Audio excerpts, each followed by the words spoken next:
Listo, perfecto. Muchas gracias por estar acá. El día de hoy vamos a estar haciendo esta sesión es la primera sesión de un ciclo de capacitaciones o de webinars públicos organizados por DataSketch, por la cooperación alemana implementada por GIZ y el gobierno de Ecuador, en particular la implementación del Portal Nacional de Datos Abiertos de Ecuador, a cargo de Mintel y a cargo de Planifica Ecuador. Entonces, pues este ciclo de sesiones tiene la oportunidad, tiene la capacidad de brindar una serie de capacitaciones tanto a personas de sociedad civil como personas de entidades públicas, funcionarios y funcionarias públicas que están interesadas en saber sobre datos abiertos, en conocer un poco más el trabajo que se puede realizar en torno a los datos abiertos y de qué manera se puede realizar un impacto a través de él. Este ciclo de webinars o de sesiones públicas se hacen en el marco del proyecto de asesoría o de consultoría técnica que está brindando DataSketch en estos momentos para la implementación del Portal Nacional de Datos Abiertos de Ecuador. Entonces, pues este hace parte de uno de los principales productos del proyecto y pues que vamos a empezar a implementar.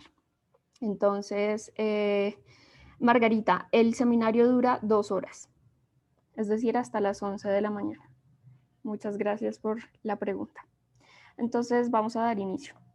El día de hoy vamos a hablar de inclusión y diversidad, en particular datos abiertos con enfoque en el bien común y de la inclusión a grupos que han estado históricamente discriminados o no incluidos dentro de los espectros de los datos abiertos, y en particular vamos a hablar de datos con enfoque de género. Yo soy Juliana Galvis, hago parte de la coordinación del equipo de gobierno abierto y el día de hoy está conmigo Juan Pablo Garnica, que es también parte del equipo de gobierno abierto.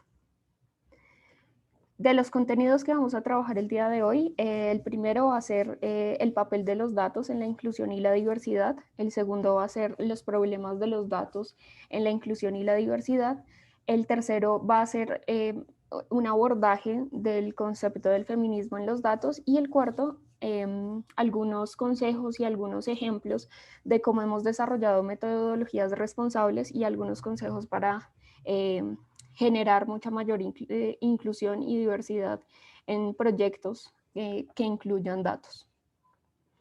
Entonces, digamos que cuando hablamos de datos, este tipo de esquemas son muy importantes para entender cómo se genera el flujo de información y al final la toma de decisiones con datos abiertos. Podríamos hablar de un flujo que tiene distintos pasos. El primero podría pensarse como la recopilación de la información de las fuentes de datos, dónde se encuentran la información, etcétera. Cómo se analiza, cómo se visualiza o cómo se grafica la información para comunicarse de una mejor manera y finalmente cómo se toman unas buenas decisiones a partir de este flujo de información. Sin embargo, todas las personas que hemos trabajado con datos nos hemos dado cuenta que este flujo de información no es tan rápido, no es tan lineal y a veces tenemos varios desafíos o retos en cada uno de estos pasos. Entonces, por ejemplo, las fuentes de información no están en los mejores formatos o los análisis de la información son muy difíciles, por ejemplo, para personas sin grandes capacidades técnicas y precisamente, en este caso vamos a hablar de este flujo de información que no es tan lineal, no es tan rápido en el sentido de la inclusión y la diversidad en el trabajo con la ciencia de datos. Entonces,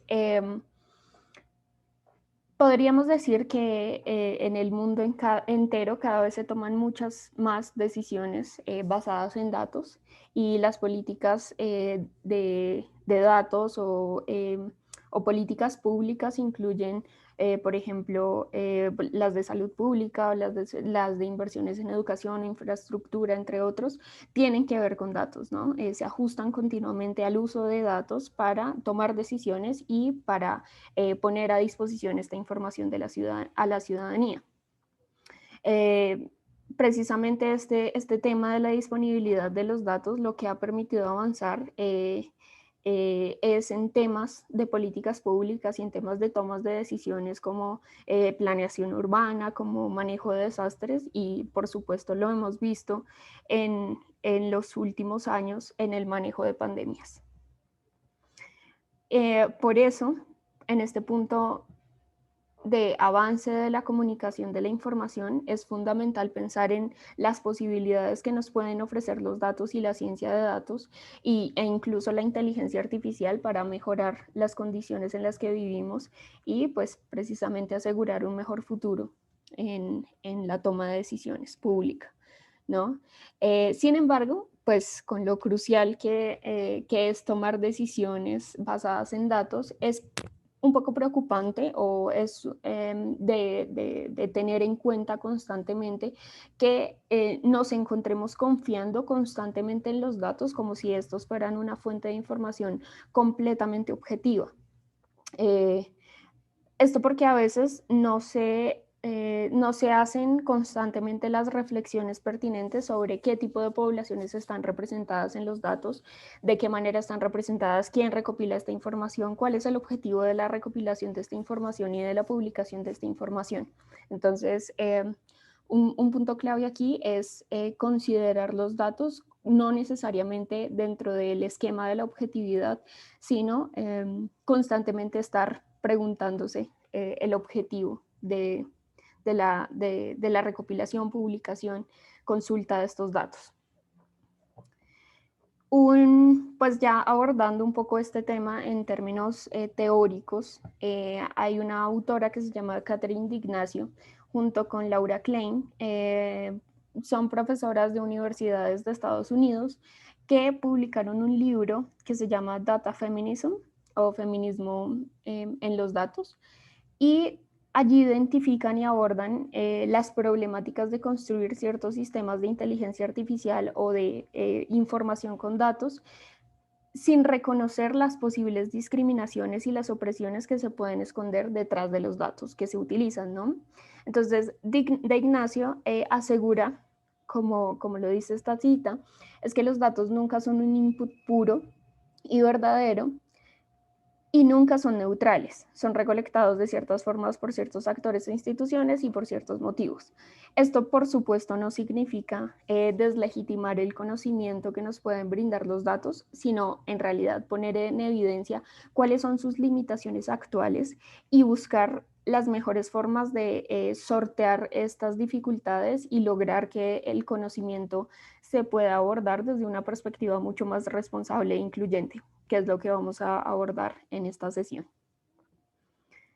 Listo, con esto en mente y desde la perspectiva que ya sabemos que vamos a analizar, podemos caracterizar algunas problemáticas en términos de la ciencia de datos o los proyectos de ciencia de datos que hemos logrado reconocer pues, basados en distintos aspectos. Entonces, el primero es que los datos no existen en muchos casos. Entonces, por ejemplo, hay poblaciones a las que no se les recopilan datos.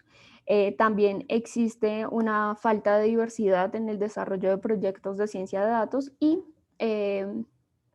en una tercera fase existe una falta de transparencia en los proyectos que usan ciencia de datos e incluso en particular en los sistemas de inteligencia artificial.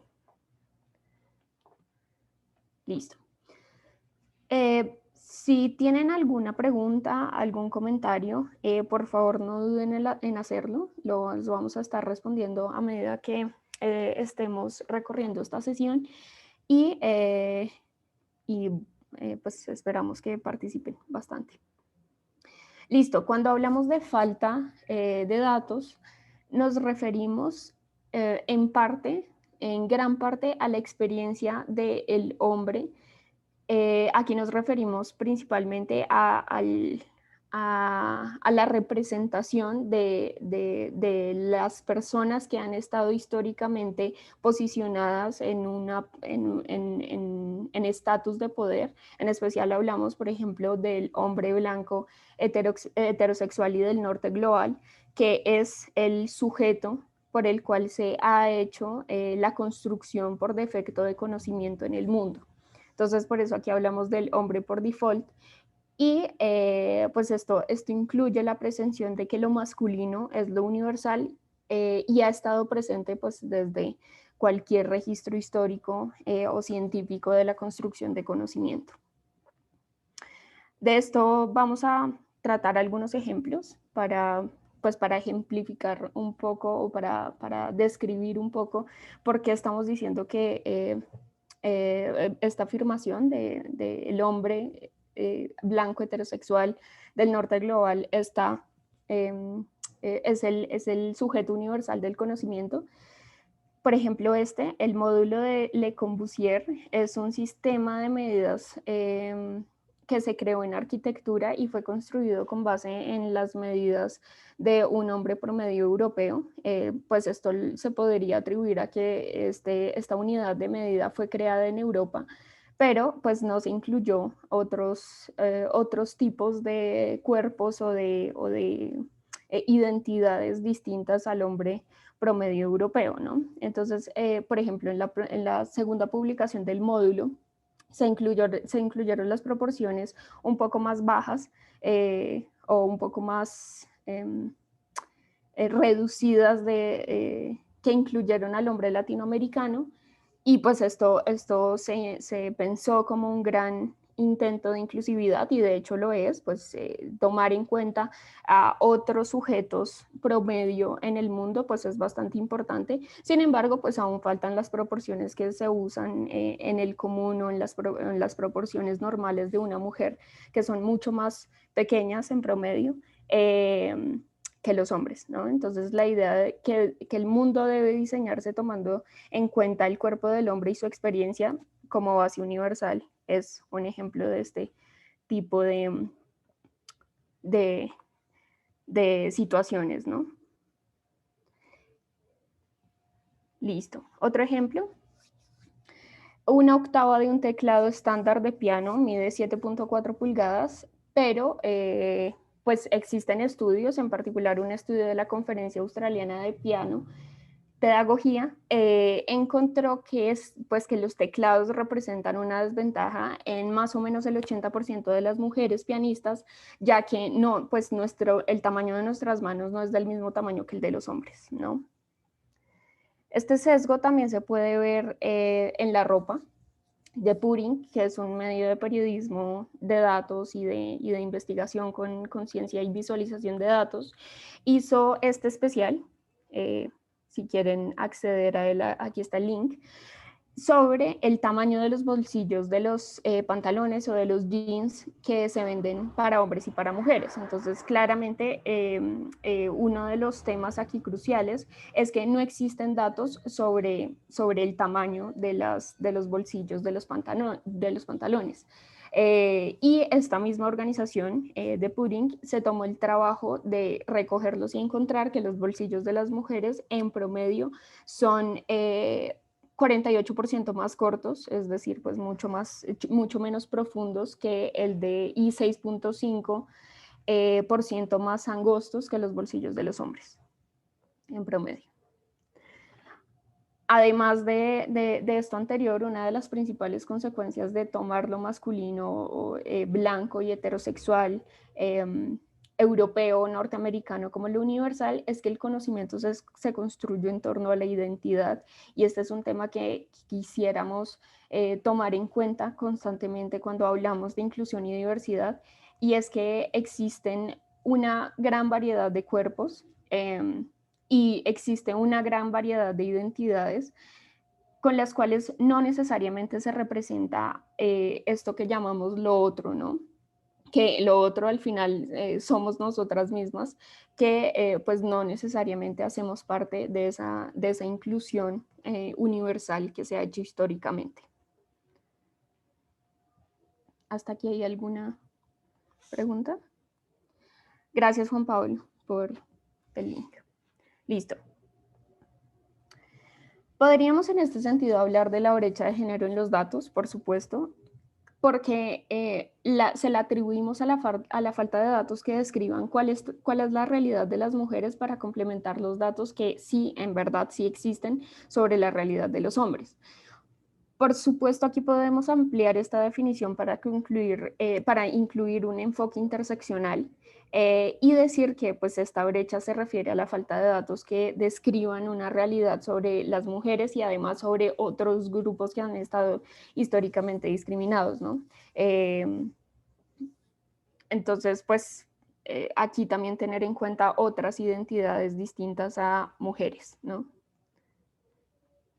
Las anteriores situaciones, pues en realidad reflejan como una incomodidad constante en la vida de las mujeres o de los grupos minoritarios, pero en muchos casos este tipo de falencias en términos del conocimiento y de la composición del hombre como el sujeto universal del conocimiento, a veces también es mucho más grave cuando se aborda desde los derechos fundamentales y en especial y en particular en el derecho a la vida. Veamos.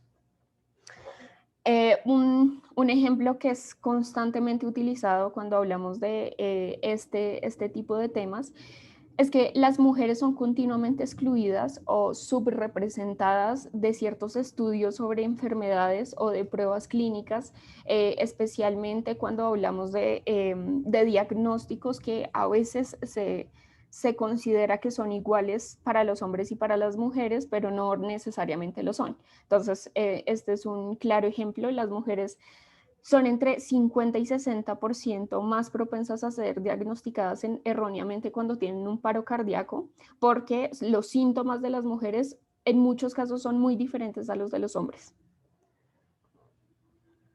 Otro ejemplo ya un poco más interseccional es que las mujeres negras cuando están en, en, en situaciones mucho más complicadas que las de las mujeres, se puede pensar que pueden tener una mayor brecha de conocimiento que de las mujeres blancas.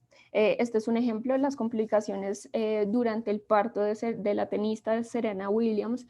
Iniciaron un debate sobre la posible desigualdad que existía entre el acceso a la salud de las mujeres embarazadas negras en Estados Unidos y el Centro de Control de Enfermedades de Estados Unidos reportó que las mujeres negras tienen un riesgo de entre 3 a 4 veces mayor de morir durante un parto que las mujeres blancas.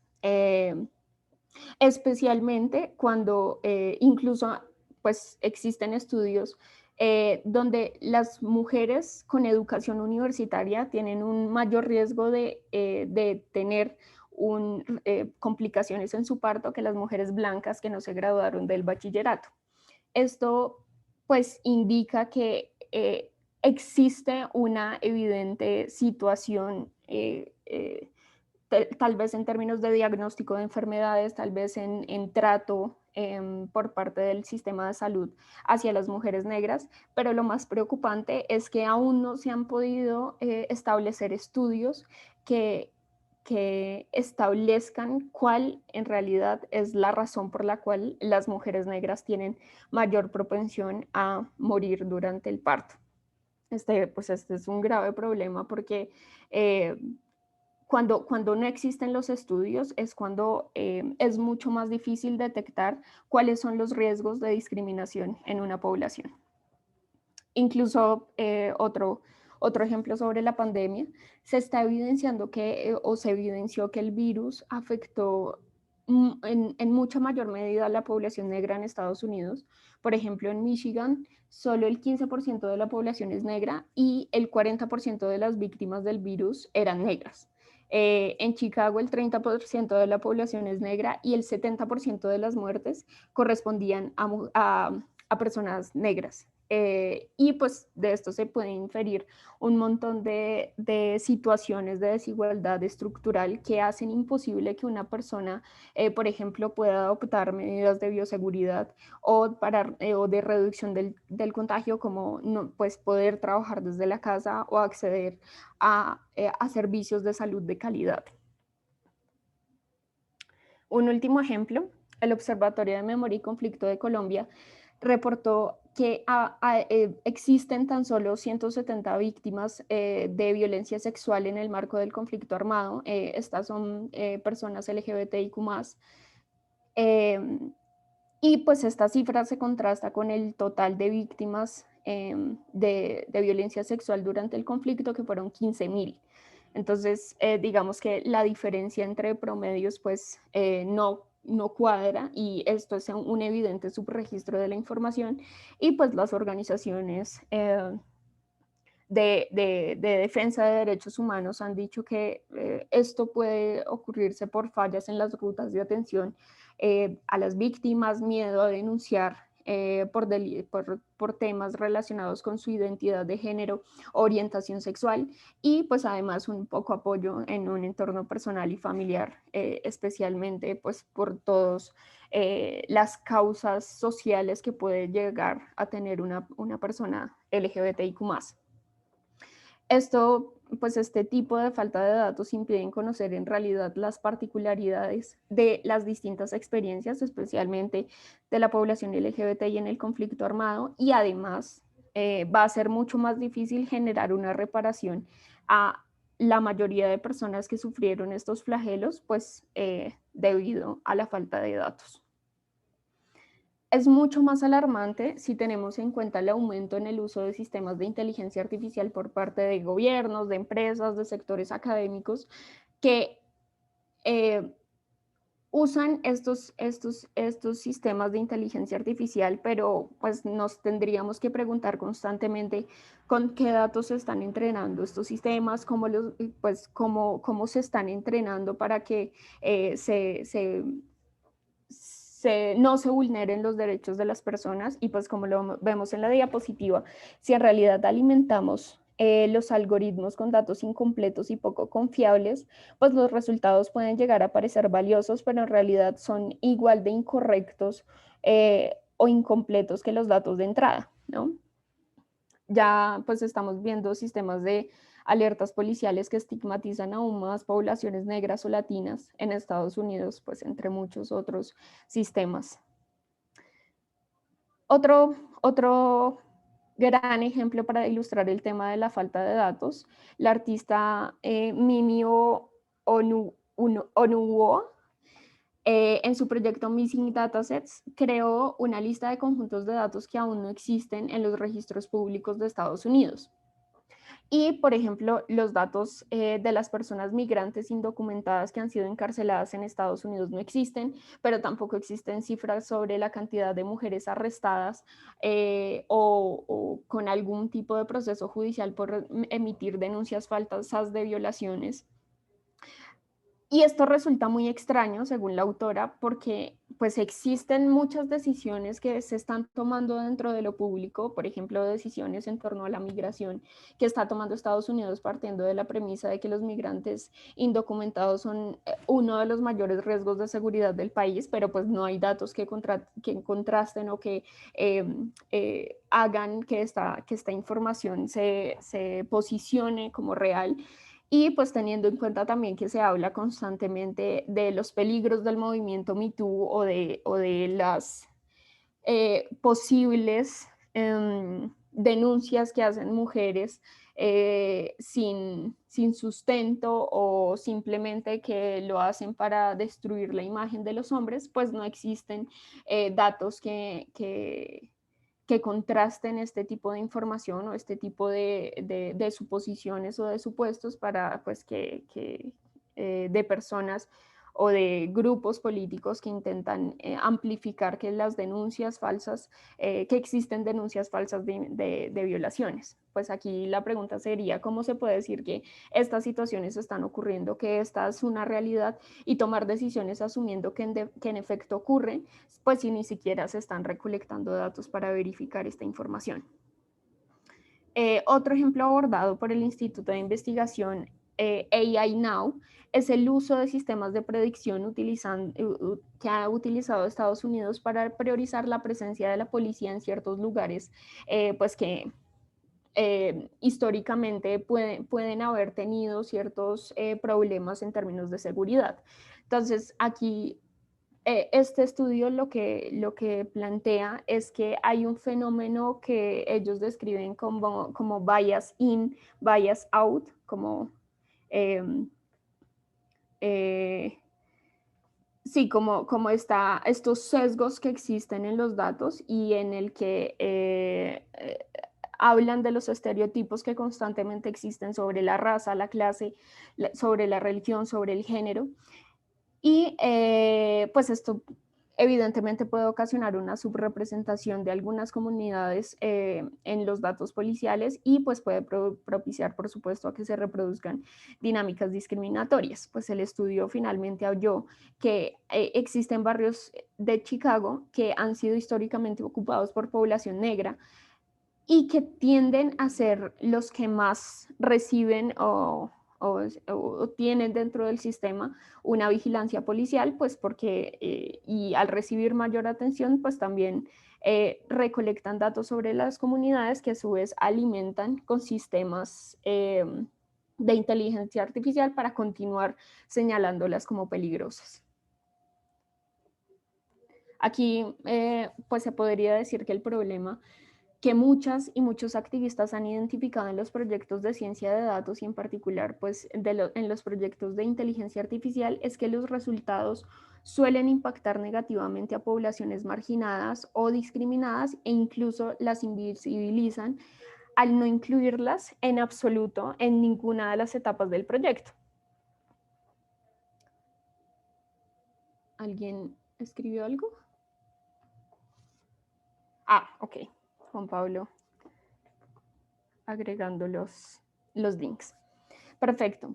Entonces, por eso, cuando hablamos de diversidad y datos, pues también tenemos una necesidad de hacer una apuesta política por el reconocimiento de la desigualdad social y de entender quién tiene el poder cuando se toman las decisiones basadas en datos. Aquí el problema no es solo que muchas poblaciones estén siendo invisibilizadas en los datos de entrada, como ya vimos, sino que también existe otro gran problema en este sentido, y es que los equipos de datos, como la mayoría de proyectos de la industria tecnológica, han sido conformados predominantemente por hombres blancos. Aun cuando pues, hay mujeres y otras poblaciones representadas en estos equipos, en muchos casos lo que sucede es que las estructuras jerárquicas se disponen de tal forma que siguen siendo los hombres blancos los que están a la cabeza de este tipo de empresas o de la toma de decisiones en los proyectos para comunicar información. Para ilustrar esto, algunas cifras: más del 80% de los profesores de inteligencia artificial son hombres. Las mujeres componen solo el 15% del personal de investigación de inteligencia artificial en Facebook y el 10% lo hacen en Google. Las personas negras representan tan solo el 2.5% de la fuerza de trabajo de Google y el 4% en Microsoft y Facebook.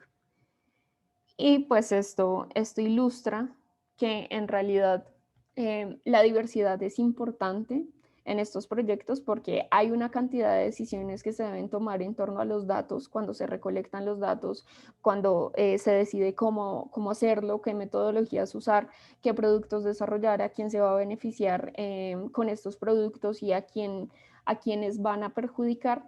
Y pues sabemos que evidentemente cuando exista mayor pluralidad, mayor cantidad de personas pudiendo destacar su propia experiencia y dando sus opiniones respecto a estos proyectos, pues es mucho más fácil que reducir la posibilidad de reproducir las dinámicas de opresión con las decisiones que tomamos con los datos.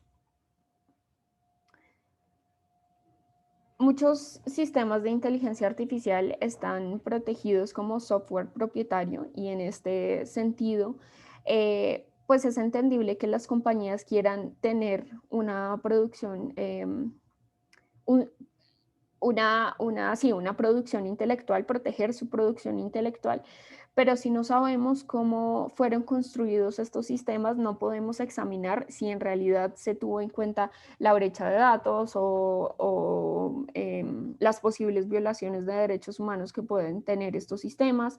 Tampoco podemos identificar los riesgos que el software puede llegar a tener en poblaciones marginalizadas, y pues además muchos proyectos de inteligencia artificial pueden resultar muy llamativos para los gobiernos, para empresas, para decisiones públicas. Y varios de estos sistemas se están comenzando a implementar, pero pues si estas políticas se implementan en un sentido de, por ejemplo, caja negra, lo que podríamos llamar como caja negra, como falta de transparencia en la información que tienen cada uno de estos desarrollos, pues las políticas se pueden llegar a volcar en contra de la ciudadanía o en contra de, como ya lo dijimos, grupos marginalizados históricamente. ¿Alguien tiene alguna pregunta? Diego dice, ¿existen más datos acerca de la brecha de participación política de los jóvenes y mujeres y grupos LGBTI? Voy a tratar de pensar, Diego. En estos momentos podría decir que existe una organización que se llama ILGA, que trabaja constantemente temas de participación y acceso a derechos de personas LGBTIQ+, en todo el mundo, y realizan ciertos indicadores relacionados con participación política, pero también con acceso a derechos a, por ejemplo, al matrimonio igualitario, adopción igualitaria, entre otros. Y pues ILGA hace un gran trabajo en términos como globales para cada país, para la medición de este tipo de indicadores para cada país.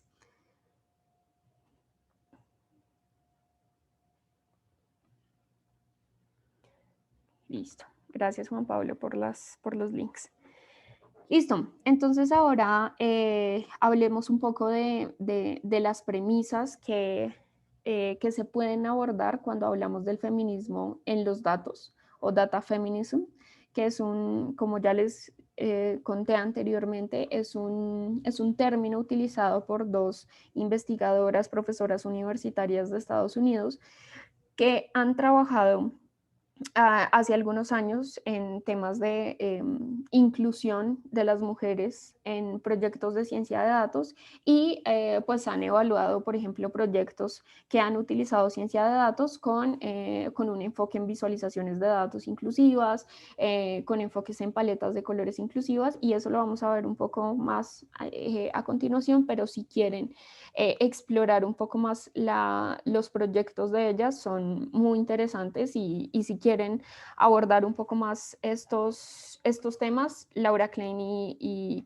Catherine D'Ignacio son unas grandes referentes en estos temas. Entonces ahora abordemos este concepto. El feminismo en los datos se podría entender como una forma de pensar los datos, tanto sus usos como sus límites. Esto en términos de que podemos informarnos de los datos con la experiencia directa, pero también con el compromiso de actuar. Y pues esto, por supuesto, con un enfoque interseccional feminista y un pensamiento crítico feminista. Uno de los temas aquí que quisiéramos abordar es que estas dos autoras lo que hacen con este concepto del data feminism es que cuestionan el rol de la ciencia de datos en la perpetuación de opresiones y desigualdades, pero con miras a lograr que este ámbito que en este ámbito de la ciencia de datos se cambie la distribución del poder. ¿A qué nos referimos con esto? Entonces podemos preguntarnos tanto por las prácticas de las que en las que ha reforzado la ciencia de datos las desigualdades existentes. Entonces, como esta pregunta. Y además, también podemos llegar a pensar la ciencia de datos en términos del cambio en la distribución del poder. ¿Sí? Entonces, en estos dos sentidos, la ciencia de datos podría ser un horizonte claro en torno a lo que hablamos de inclusión y diversidad en proyectos de ciencia de datos. Cuando hablamos de enfoque interseccional, aquí es fundamental tener en cuenta que el feminismo en los datos pone una lupa y permite identificar las dimensiones que componen la identidad tanto individual y grupal de una persona en sus distintas dimensiones y por lo tanto pues determinan su experiencia en el mundo. Pues aquí hablamos de las distintas experiencias de una persona en el sentido de la raza, la condición socioeconómica, la orientación sexual, entre muchos otros. Entonces, digamos que por eso la interseccionalidad es tan importante, porque examinarlas aisladamente implicaría ignorar todas las dimensiones que puede llegar a tener un individuo cuando se representa a sí mismo en el mundo. Aquí entonces hablar de feminismo y datos también implica cuestionar la construcción y aplicación del conocimiento como un mecanismo que perpetúa la opresión contra la mujer y contra otros grupos históricamente discriminados. Por eso, pues también aquí es importante tener una mirada crítica de la ciencia de los datos y pues a lo que hoy tomamos como verdadero y objetivo para no perder de vista el rol de los privilegios y las opresiones de lo que podríamos considerar como acceso al conocimiento o construcción de conocimiento. Y, por supuesto, el feminismo no es un pensamiento estático, sino que va cambiando de acuerdo a las distintas condiciones y las distintas formas de reconocimiento de las personas. Por eso aquí hablamos también de interseccionalidad y pues estas formas de pensamiento van cambiando de acuerdo a las condiciones y las formas de opresión y de reivindicación, ¿no? Precisamente porque por eso hablamos de un pensamiento crítico. Listo. Quisiera saber si tienen preguntas hasta ahí.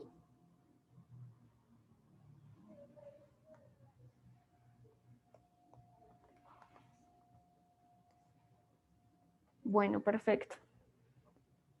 Ahora lo que vamos a abordar en los siguientes minutos de la sesión va a ser todos los temas relacionados con algunos enfoques o algunas metodologías de uso y apropiación de los datos desde un enfoque de género.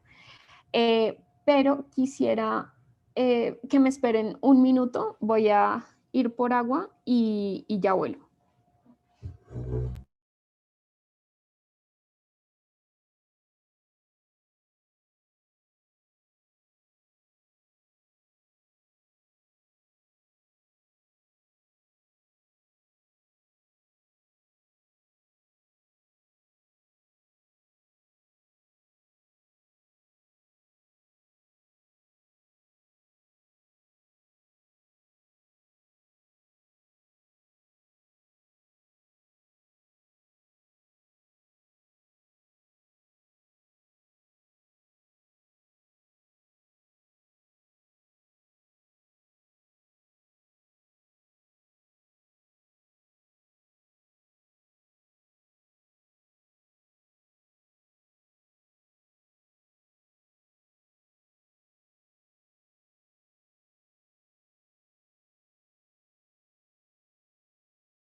Hola, muchas gracias. Listo, Javier dice, en el marco de la política pública en el Ecuador se han conformado consejos nacionales para la igualdad de género, intergeneracional, pueblos y nacionales. nacionalidades, discapacidades y movilidad humana. ¿Qué estrategias globales o casos de éxito en el mundo conoce como referencia para mejorar la obtención de datos de estos grupos?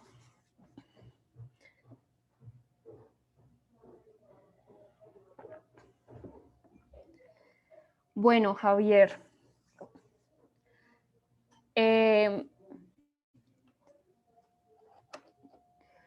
respecto a como a casos de éxito en torno al uso de datos de estas poblaciones, podríamos pensar, digamos, se me ocurren varios casos, pero especialmente estos relacionados con iniciativas de sociedad civil eh, que han conformado proyectos en relación a grupos poblacionales.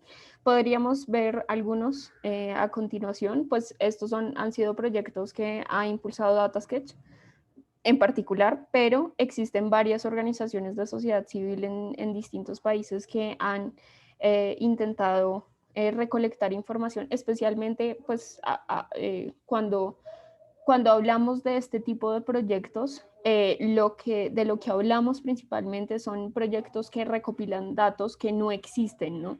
Porque, pues como lo vimos anteriormente, en muchos casos no existe una política pública real que recopile esta información.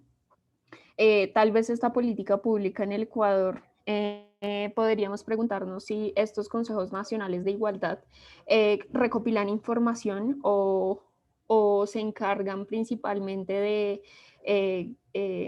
crear unas condiciones adecuadas para estos grupos, pero también sería importante preguntarse cuál es el tipo de información que recopilan o que podrían estar recopilando. Voy a pensar algunos casos de éxito. Si alguien tiene algún ejemplo, alguna idea de casos de éxito en este sentido, se los agradecería porque pues nos ayudaría a todas a entender o a conocer estos proyectos. Listo. Hablemos un poco de algunas metodologías responsables en el uso de los datos y pues en este sentido quisiera compartir con ustedes algunas iniciativas y aprendizajes que hemos tenido en DataSketch con el ánimo de incorporar la perspectiva de género y la inclusión eh, en nuestros proyectos, ¿sí? Y primero voy a hablar sobre algunas metodologías responsables que pueden propiciar la participación de personas que podrían verse silenciadas con el uso de iniciativas parecidas. Listo, cuando los proyectos impactan a comunidades específicas, involucran en el proceso de recolección de datos o en otras etapas, pues ciertas alternativas, cierta pluralidad de voces, ¿no? Este es un ejemplo, se llama Violencias Invisibles. Este es un proyecto que hicimos en conjunto con la organización Objetores y Objetoras de Conciencia de Colombia, y este es un especial de periodismo de datos principalmente en el que buscamos controvertir el silenciamiento de la violencia contra las mujeres y pues articular más o menos el enfoque de género existente con una narrativa visual y con pues información que tanto oficial como recolectada por la misma organización. Entonces, pues este proyecto eh, eh, tuvo relación o tuvo un enfoque de hablar sobre la violencia de género en representación o en relación con las mujeres que eran víctimas de violencia cuando pues tenía en su relación de pareja con algún agente de la fuerza pública, cuyo agresor era un miembro de la fuerza pública. Entonces, digamos que este tipo de proyectos lo que buscaban era contrastar el silenciamiento continuo que puede llegar a tener una mujer agredida por parte de distintas instancias públicas, tanto por su agresor en este caso un miembro de la fuerza pública, un funcionario público, pero también por las distintas instancias públicas con las que una mujer puede llegarse a enfrentar cuando realiza una denuncia. Entonces, casos muy particulares como una mujer cuyo agresor pues, recibía una agresión, llamaba a la policía, su agresor era un miembro de la policía, llegaban los policías y en realidad no la atendían a ella, sino hablaban principalmente con el miembro de la policía que era su agresor, evidentemente. Entonces, este tipo de violencias que no solamente se ejercen por parte de un agresor, sino que también se ejercen por parte de toda la institucionalidad y que hacen mucho más difícil que una mujer denuncie en casos de violencia. Entonces, digamos que este tipo de proyecto lo que buscaba era impactar una comunidad específica, que era principalmente pues aquellas personas interesadas en temas de violencias contra las mujeres y especialmente aquellas personas interesadas en violencias contra las mujeres por parte de miembros de la fuerza pública y además involucrarlas constantemente en el proceso de recolección de la información.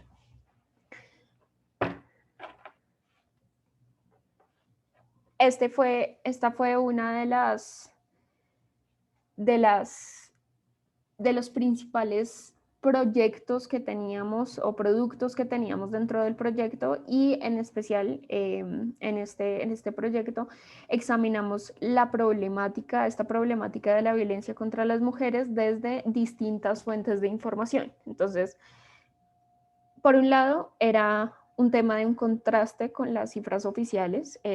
Era evidente que no existe un registro de mujeres agredidas por parte de miembros de la fuerza pública, pero sí existían algunos registros de, por ejemplo, miembros de la fuerza pública que eran judicializados o que eran investigados en algún punto por haber agredido a su pareja.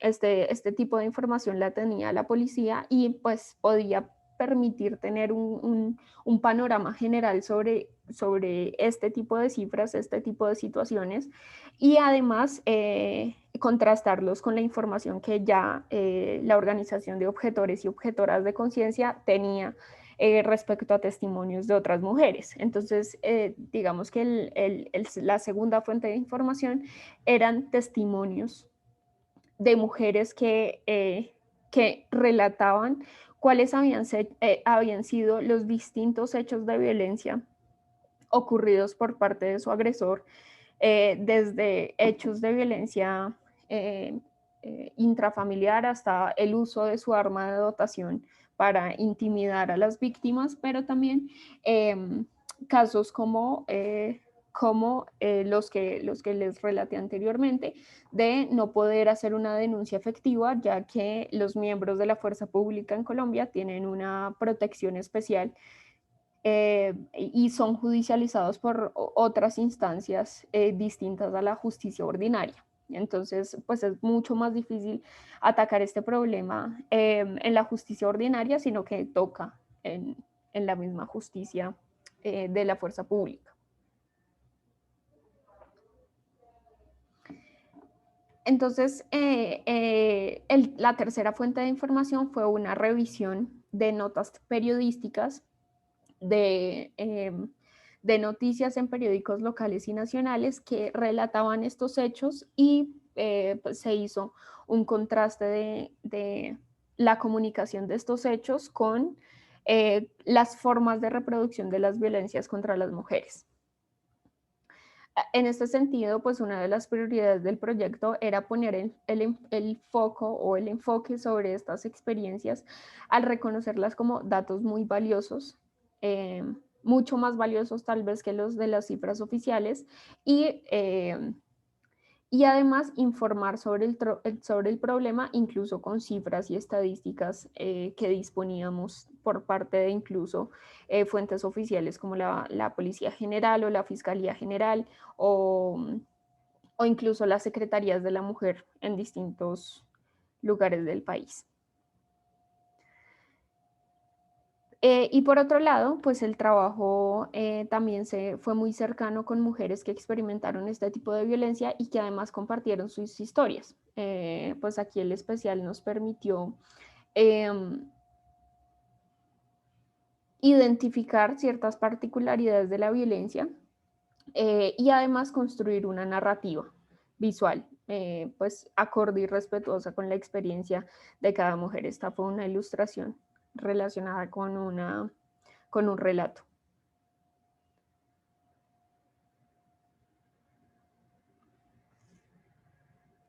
Diego dice, la violencia invisible se traduce como cifra negra.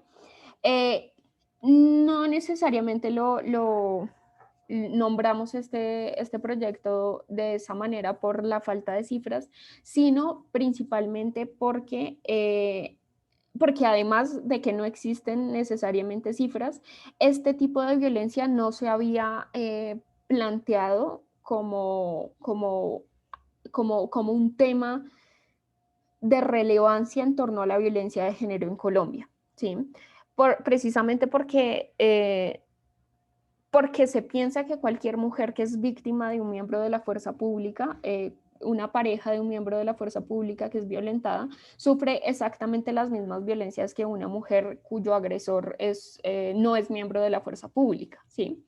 Cuando su agresor es miembro de la fuerza pública, ahí comienzan a contarse una serie de otras violencias que son muy distintas a las violencias que sufre una mujer cuyo agresor no es un miembro de la fuerza pública. ¿A qué nos referimos con esto? Por ejemplo, los miembros de la fuerza pública tienen un arma de dotación casi siempre que la tienen en su casa. Pues nos dimos cuenta en el proyecto, fue uno de los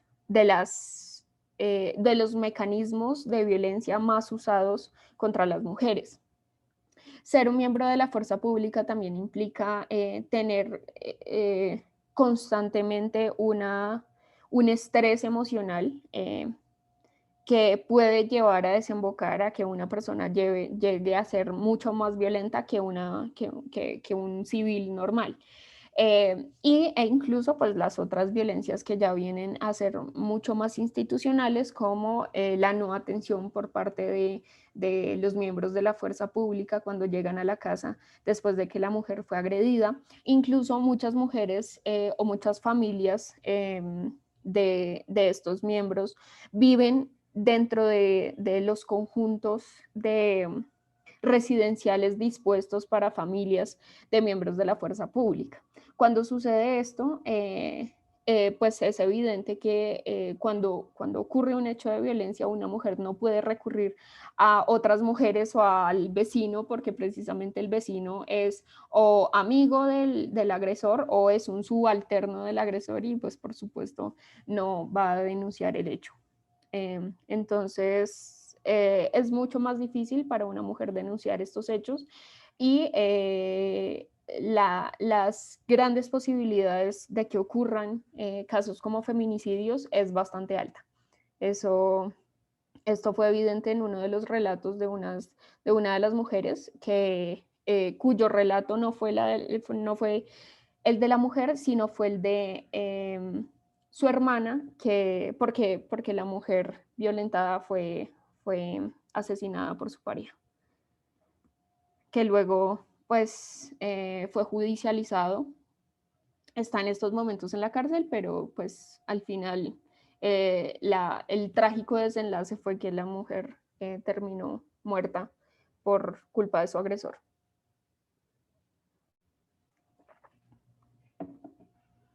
Ahora vamos a hablar, ahora sí como lo contó Diego, un poco más sobre estos datos inexistentes, como esta nube negra que puede llegar a existir cuando hablamos de datos que no necesariamente tienen una recolección. Cuando en 2017, en Datos que queríamos hacer un proyecto, una recopilación de información de casos de feminicidios en Colombia, nos hemos dado cuenta que a pesar de que existe una ley que tipifica el feminicidio o el femicidio, como lo dicen en algunos países de Latinoamérica, como un delito, esta ley también implica que se deban recolectar datos e información sobre casos de feminicidios o incluso pues de intentos o tentativas de homicidios contra mujeres.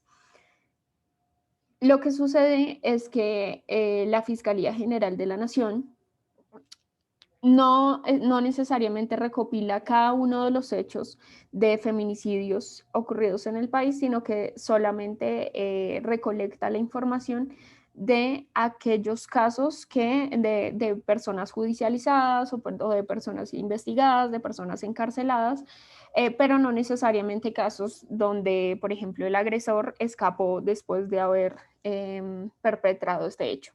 Entonces, sabemos que evidentemente existe un subregistro porque los casos que la Fiscalía General de la Nación tiene pues son mucho menores que los casos reales y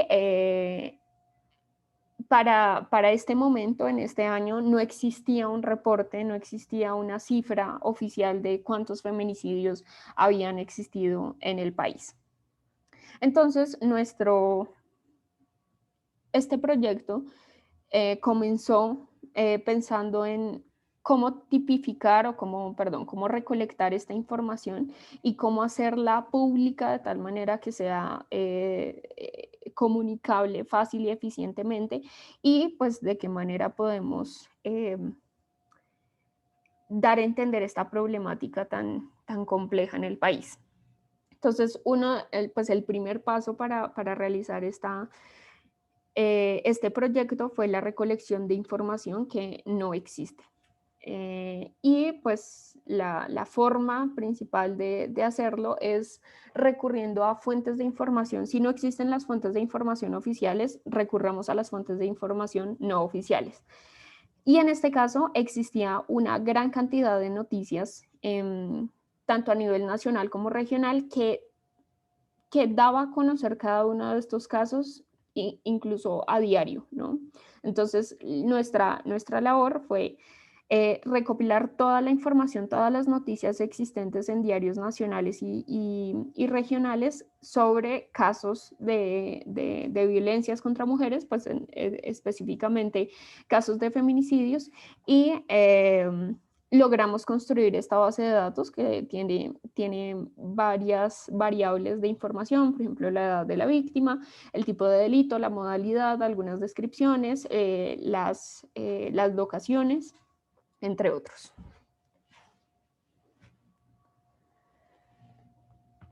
Y otra forma de recolectar esta información, porque además no solamente queríamos hablar de casos de feminicidio, sino también de violencias en general contra las mujeres.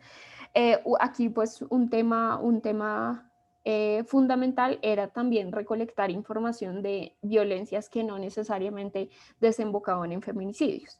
Y pues en este caso decidimos realizar un ejercicio que consistió en una encuesta virtual a distintas mujeres de Colombia que respondían a, a las distintas formas de violencia que habían sido, a las que habían sido sometidas a lo largo de su vida.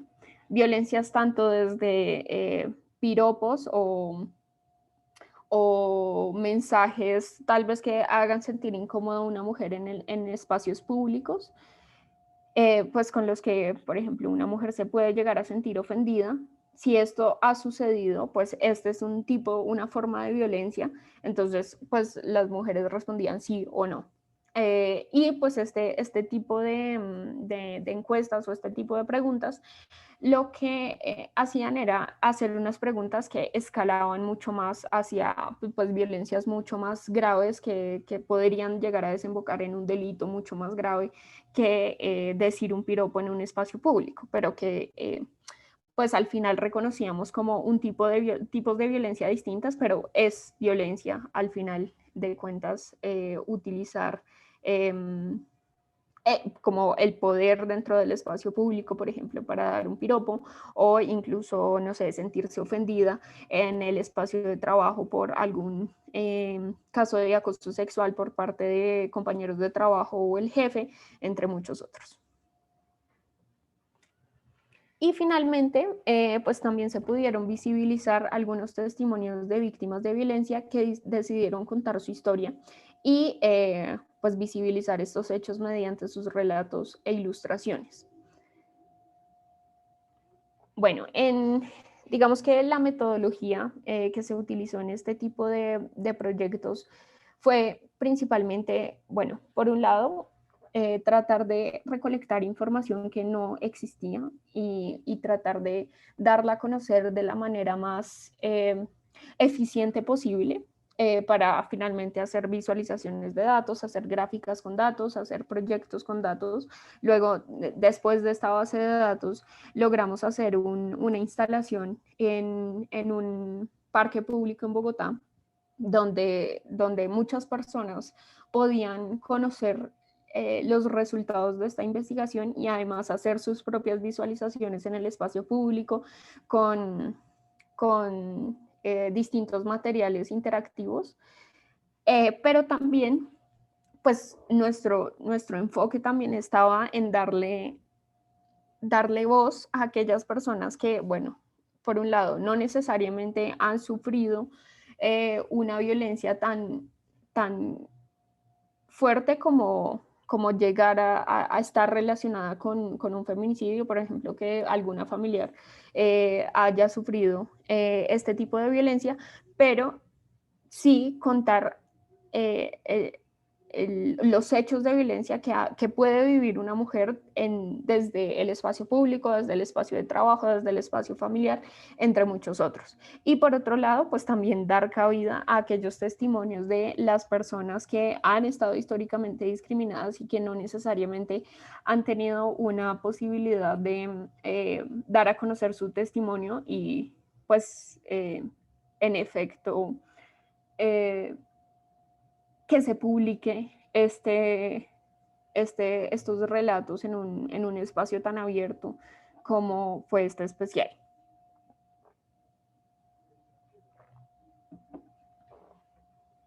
No sé si hay alguna pregunta.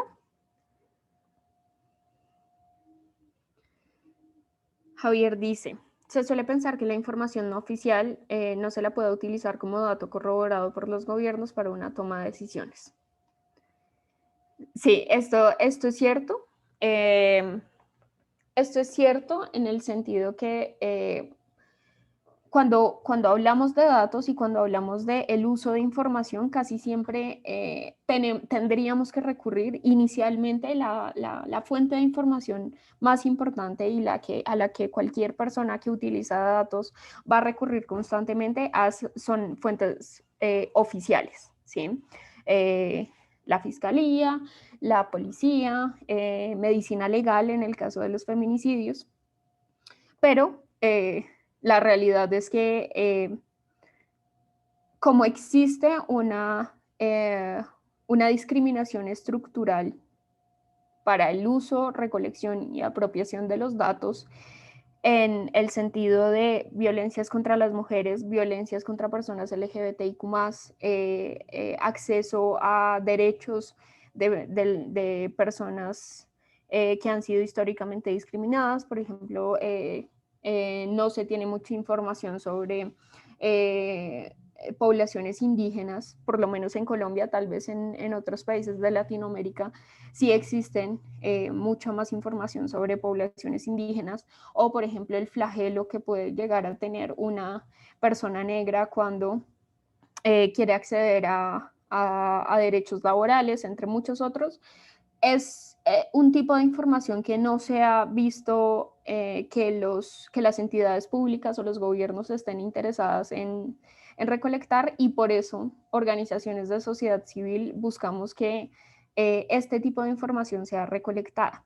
Por supuesto que sabemos que si las entidades públicas, la Fiscalía General, se da la tarea de realizar una base de datos de feminicidios, un listado de feminicidios en 2017, de una manera bien estructurada, bien consolidada. Por supuesto que vamos a tomar en cuenta esta base de datos, pero pues si no existe, hay que recopilarla de la manera que sea. Este es pues uno de los problemas más relevantes cuando hablamos de acceso a la información de grupos históricamente discriminados. Entendemos que, como lo dice Javier, la información oficial no necesariamente se toma en cuenta por parte de los gobiernos para la toma de decisiones, pero hemos tenido evidencia que sí puede llegar a existir una incidencia en política pública por parte de organizaciones de sociedad civil cuando recopilan esta información. ¿A qué me refiero con esto? Por ejemplo, cuando el Observatorio del Conflicto Armado en Colombia sacó la cifra de personas víctimas del conflicto armado por parte de población LGBTIQ+, la Comisión de la Verdad, si no estoy mal, aquella comisión que está esclareciendo todos los hechos relacionados con el conflicto armado en Colombia, buscó organizaciones de sociedad civil que estuvieran recopilando la información de hechos de violencia contra personas LGBTIQ+, en el marco del conflicto armado, porque saben perfectamente que las organizaciones de sociedad civil tienen mayor acceso a este tipo de información. Y por eso, pues, se puede crear un tipo de incidencia en política pública que haga que los esfuerzos en la toma de decisiones públicas se vuelquen a recolectar este tipo de información. Entonces, digamos que la información no oficial puede llegar a tener un impacto en la política pública de lo oficial en muchos casos. Esto no necesariamente es siempre, pero puede llegar a tenerlo. Creo que Juan Pablo, ¿quieres decir algo? Así,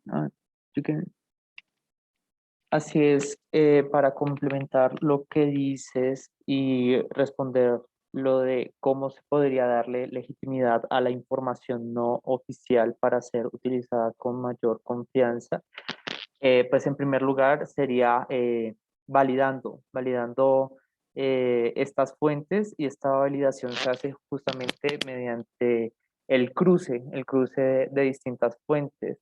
Ahora bien, pues esto se puede llevar al cruce incluso con fuentes oficiales. Y es, bueno, ¿qué ha sucedido con estos casos? Por qué no hay registro de ellos? ¿En qué punto del proceso judicial quedaron? Y además, pues esto permite demostrar la problemática en cuanto a que no existe información oficial sobre determinadas problemáticas. Muchas gracias, Juan Pablo.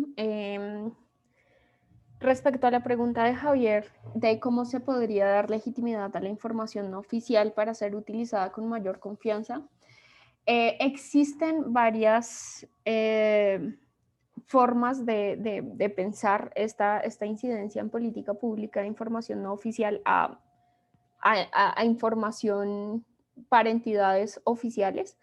Y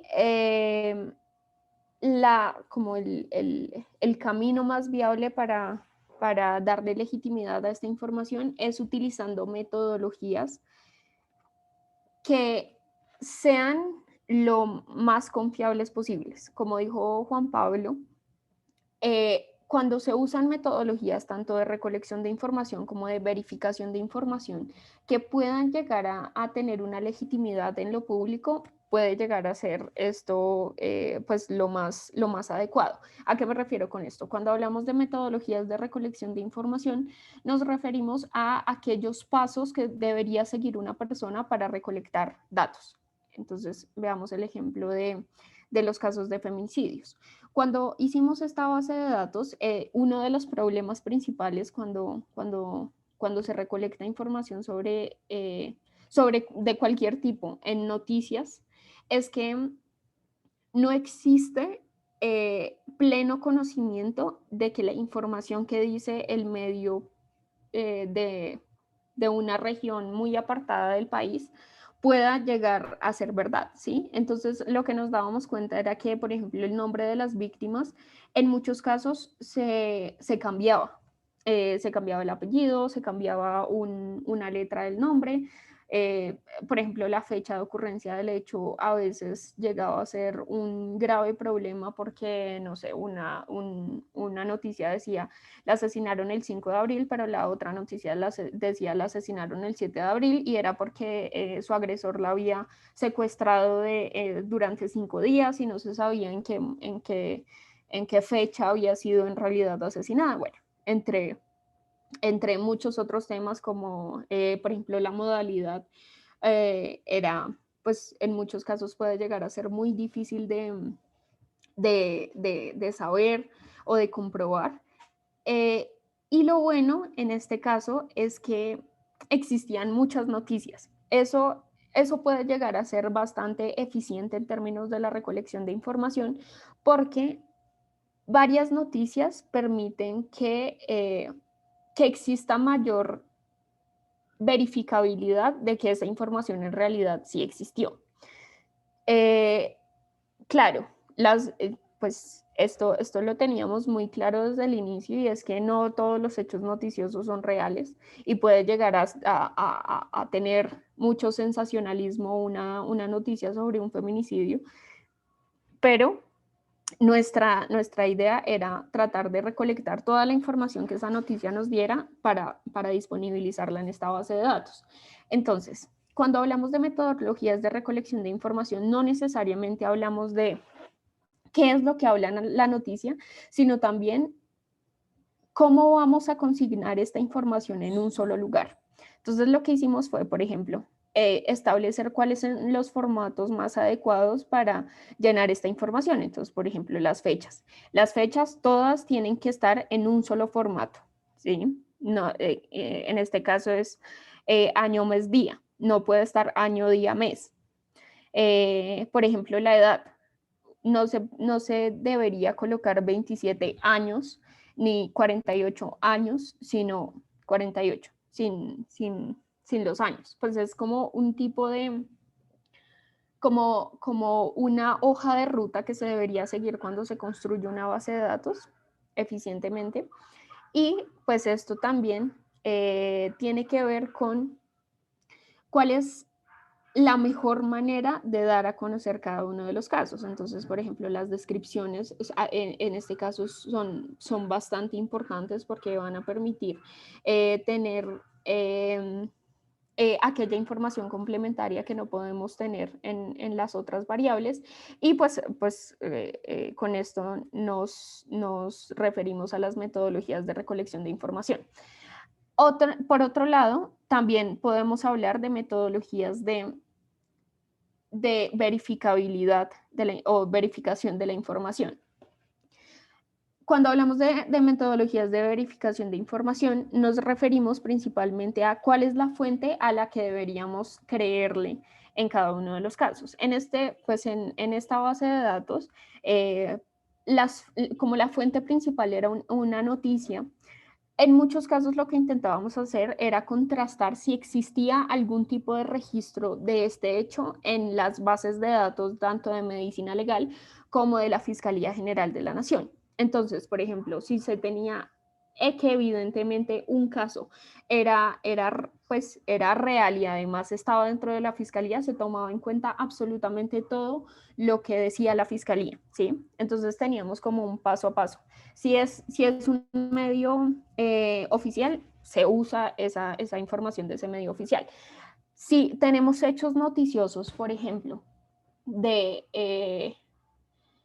un periódico nacional y uno regional, sensacionalista, lo que podríamos llamar amarillista, teníamos en cuenta más el periódico nacional. Si Además, encontramos que existe una organización de sociedad civil que trabaja temas de violencia de género en el país, que dio a conocer este caso. Tomamos en cuenta primero la organización de sociedad civil antes que el hecho noticioso, porque sabemos que las organizaciones de sociedad civil por lo general verifican mucho más la información que un hecho noticioso, por ejemplo. Y en ese caso fuimos construyendo como cuáles eran las mejores formas de verificar esta información. Claro, pues en muchos casos hay información que puede llegar a no a faltar a la realidad eh, no expresar cómo fue en realidad cada uno de los casos o cada uno de los hechos, pero pues este fue el mejor trabajo que se pudo llegar a hacer con la información que se tenía. Otro tema aquí importante en términos de las metodologías de recolección de información es que aquí es importante buscar protocolos incluso de organizaciones de sociedad civil de otros países o incluso de entidades públicas de otros países que han realizado respecto a esta recolección de información. Entonces, existe, por ejemplo, un protocolo impulsado por la organización ILDA, que, pues, que realizó una guía sobre cómo recolectar información de feminicidios en el mundo, ¿sí? En especial en América Latina. Entonces, lo que hicimos fue tomar en cuenta esta guía. Esta fue una guía bastante importante que nos permitió reconocer cómo reconocer en un hecho noticioso si fue un feminicidio o si no fue un feminicidio en efecto. Entonces, por ejemplo, si, si la persona agresora es la pareja de la víctima, es muy probable que sea un feminicidio. Si la persona agresora conocía a la víctima, es muy probable que sea un feminicidio.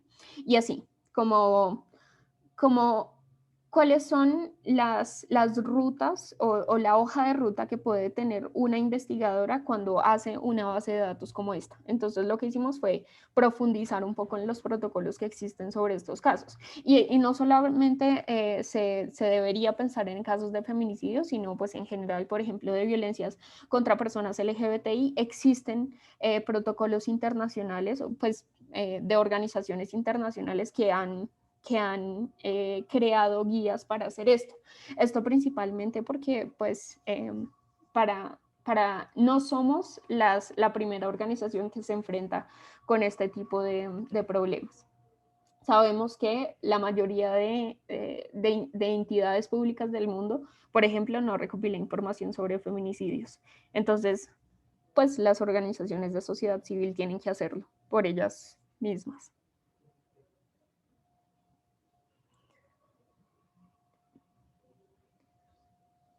Miguel dice, la construcción de datos con información de fuentes no validadas que no tienen medios de verificación representa un porcentaje mayor de subjetividad. ¿Lo vería afectado al momento de tomar decisiones correctas? Gracias, Miguel, por esa pregunta. Es bastante valioso hablar digamos, esta no validación de la información o no verificación de la información. Digamos que cuando se habla de subjetividad en la información, no necesariamente, pues como lo comentamos al principio de esta presentación, los datos no necesariamente son subjetivos y cuando hablamos perdón, los datos no necesariamente son objetivos y cuando hablamos de objetividad no necesariamente nos referimos a que sean neutrales.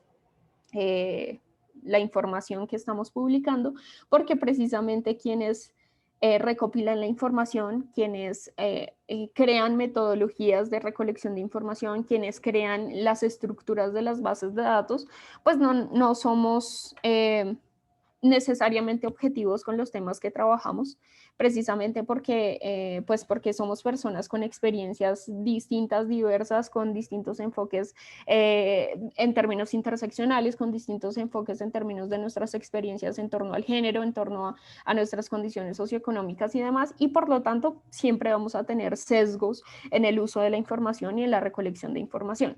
Aquí lo importante sería reconocer cuáles son los sesgos que puede llegar a tener una investigación o una base de datos, por ejemplo, cuando la publicamos, y de qué manera una persona que ingresa a nuestra base de datos puede reconocer que existe evidentemente una subjetividad en esta información. Esto podríamos decirlo, por ejemplo, en la metodología de recolección de los datos. Entonces, tenemos la base de datos y tenemos un espacio de metodología donde explicamos un poco de qué se trató todo el proceso, cómo lo hicimos y cómo hicimos para que fuera lo más cercano a la realidad posible. Ese digamos que es nuestro punto en torno a la verificabilidad y la validación de la información, es que buscamos que la información sea lo más real posible. Por supuesto, entendemos que dentro de las metodologías pueden llegar a existir fuentes no validadas y fuentes no verificadas, pero esto es reconocido constantemente en las metodologías de información. Esto también deberían reconocerlo los gobiernos y las entidades públicas cuando, por ejemplo, dicen que 170 personas en un conflicto de más de 50 años en Colombia, pues fueron solamente ellas violentadas sexualmente y además que pertenecían a la población LGBTI. Esto evidentemente no es cierto y existe un subregistro evidentemente y por lo tanto existen entidades públicas que no están validando la información o que no están verificando la información de acuerdo a la realidad. Tendríamos que preguntarnos este tipo de cosas respecto tanto de los trabajos de ciencia de datos de organizaciones de sociedad civil, pero también de los trabajos que han hecho entidades públicas y pues la información oficial de los países. Por supuesto que pensaríamos que existe que esa falta de verificabilidad y validación de la información puede llegar a afectar en el momento de tomar unas decisiones correctas, pero en este caso mi respuesta podría ser, es necesario que exista constantemente una necesidad de responder a la realidad de lo que está sucediendo en las distintas poblaciones. Tal vez porque exista un subregistro en cualquier base de datos, ya sea de entidades públicas o de entidades o de una organización de sociedad civil, porque existan pocos registros no verificados o no validados, esto no necesariamente va a querer decir que las decisiones en política pública se tomen mal, ¿sí? Se tomarían mal si existe un evidente subregistro de la información. Entonces, pues esta podría ser mi respuesta. El tema de la verificación y la validación de la información casi siempre es muy complejo, pero pues hacemos nuestro mejor trabajo y pues el intento casi siempre debería ser hacer lo mejor que podamos para que corresponda a la realidad de cada uno de los temas. Juan Pablo dice, usualmente los casos de feminicidios y violencias por prejuicio aparecen en crónica roja y medios amarillistas. De la importancia de validar la información.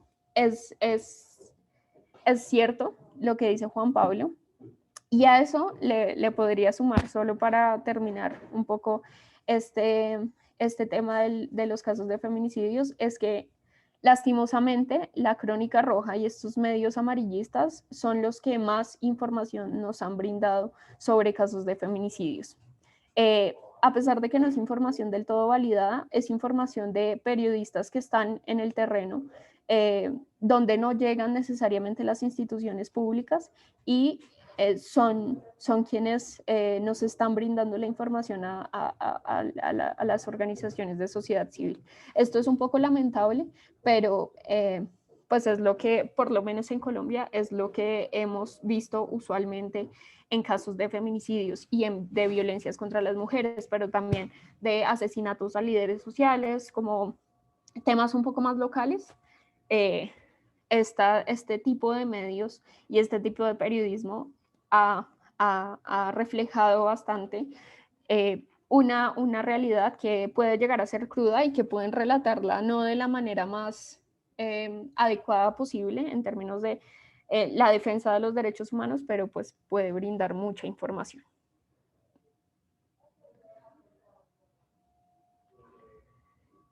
Bueno. También vamos a hablar de otro proyecto. En DataSketch hemos impulsado iniciativas también para recolectar datos que existen, pero que no necesariamente tenemos a la mano de forma manual.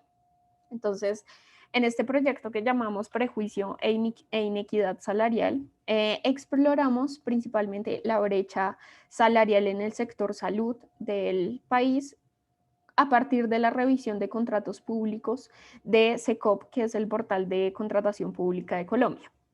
Estos datos, pues evidentemente no se utilizan para hablar sobre temas de género, casi siempre los temas de contratos públicos se utilizan para hablar de temas de anticorrupción o de compras públicas, entre otros, pero no necesariamente para temas de género. Y lo que precisamente queríamos hacer era recolectar cierta información que no necesariamente existe, porque no existen bases de datos o entidades públicas que recopilen información sobre brechas salariales entre hombres y mujeres, pero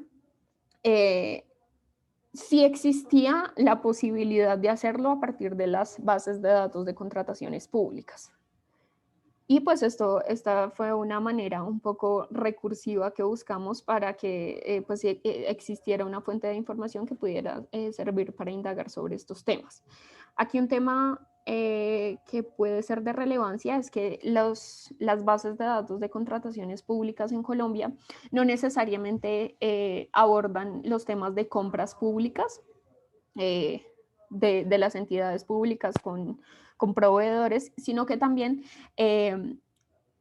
consignan la información de los contratos públicos de asignación directa, es decir, un funcionario público que va a ejercer unas labores en una entidad pública, se encuentra esta información dentro de la contratación pública. Entonces, por eso pudimos acceder a pues el tipo de salario que puede llegar a tener una persona en un sistema de contratación como el de Colombia, en distintas entidades públicas.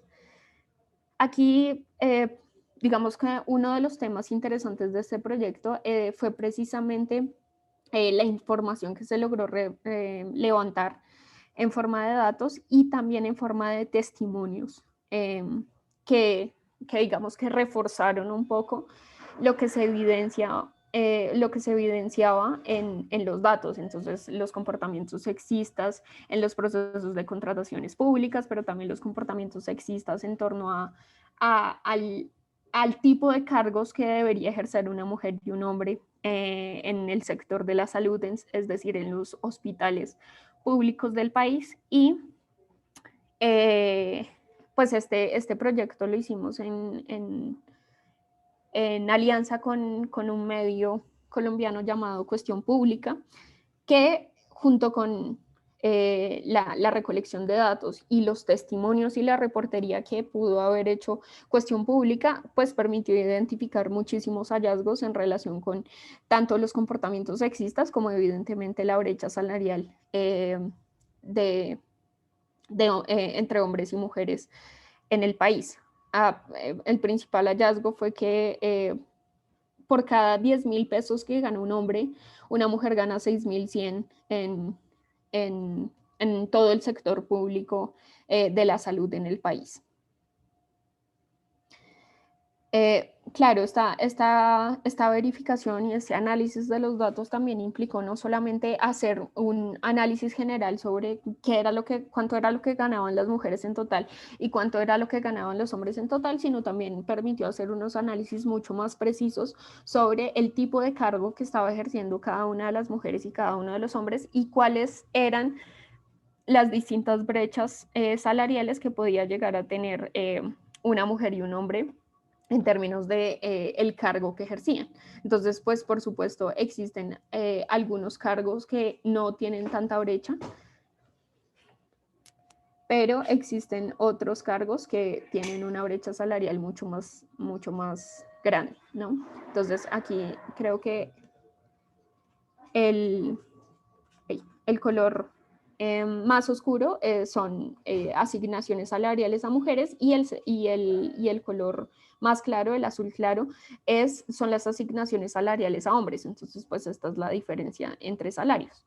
Las mayores diferencias y las mayores brechas salariales se vieron en los cargos de cirujanos generales, medicinas especialistas y medicina intensivista, lo que permitió llevar a considerar que la mayor brecha salarial existente entre los cargos públicos de Colombia se ejerce en cargos cuya asignación salarial es mucho más alta. Entonces, vemos que aquí los cargos cuya asignación salarial es más alta en este eje, pues son mucho más grandes que los de asignación salarial baja, como acá.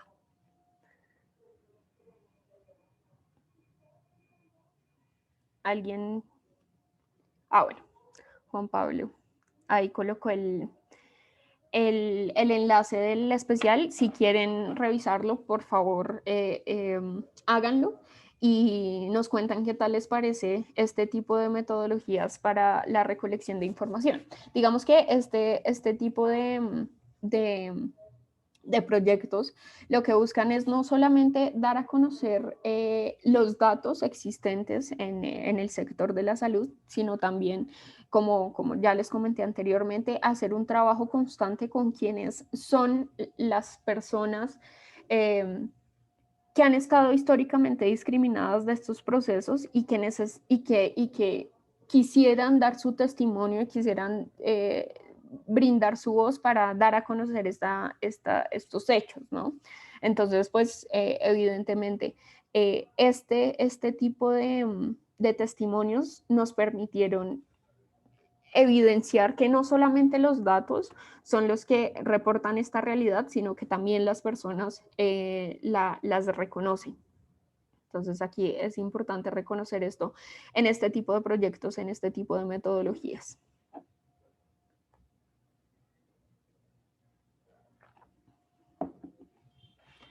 Y finalmente, vamos a hablar un poco de la incorporación de las perspectivas inclusivas en los proyectos, al tener en cuenta elementos tan sencillos como el uso del color y los contrastes.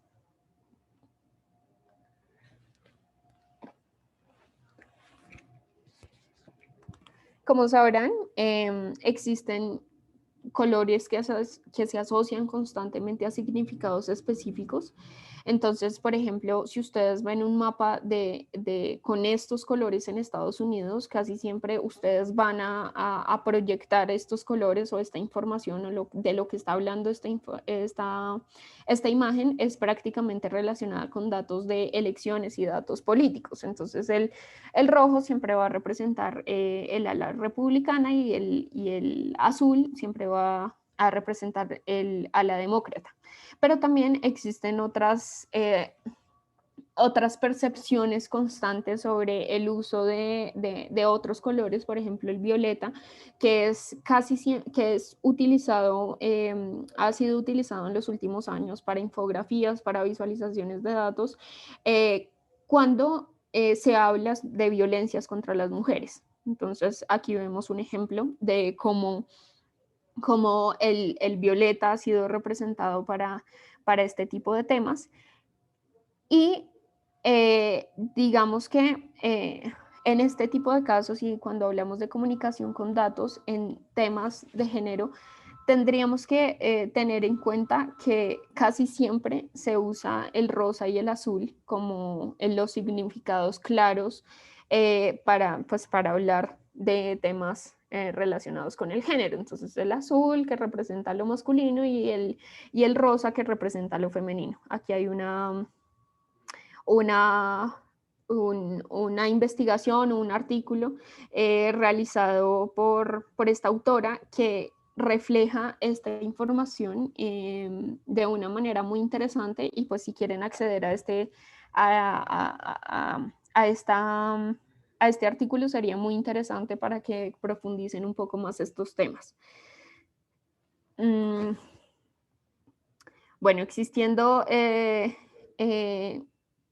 como esta noción o esta perspectiva del azul para lo masculino y lo rosa para lo femenino, pues existen también muchas formas de comunicar información de temas de género desde otras distintas perspectivas, ¿no?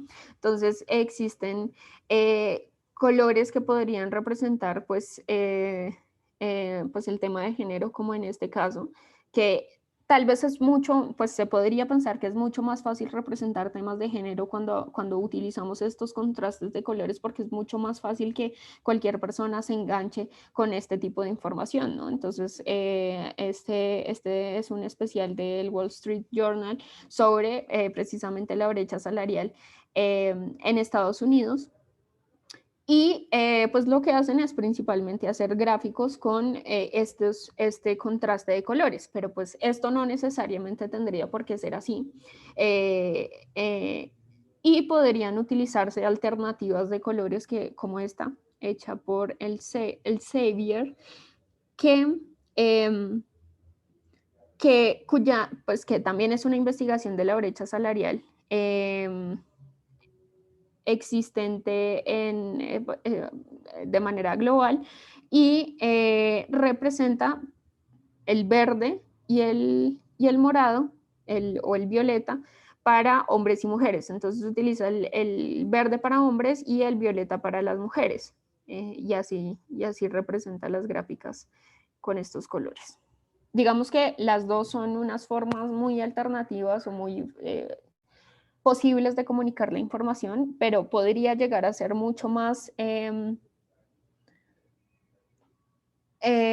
podría llegar a tener mucha mayor perspectiva de género en términos de no reproducir unas lógicas estereotípicas del género, pues utilizar este tipo de pues, alternativas de colores distintas a estas, que pues estas son mucho más fáciles para comunicar la información, pero si queremos llevar mucho más allá, pues todos estos temas de colores se podrían utilizar estos. Por ejemplo, pues en este tipo de gráficos, pues lo que intentamos utilizar fue unos colores completamente distintos a lo que usualmente se conoce como rosado para las mujeres,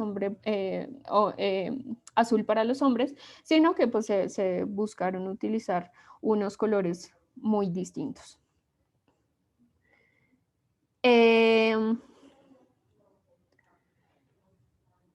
Digamos, una forma adicional de representación, digamos, responsable en términos de los colores de los géneros o de cuando hablamos de proyectos con perspectiva de género, de Telegraph hizo un ejercicio muy interesante que fue también, este es un proyecto, un especial de brecha salarial de género, en la que escogieron estos dos colores basándose en los movimientos sufragistas de,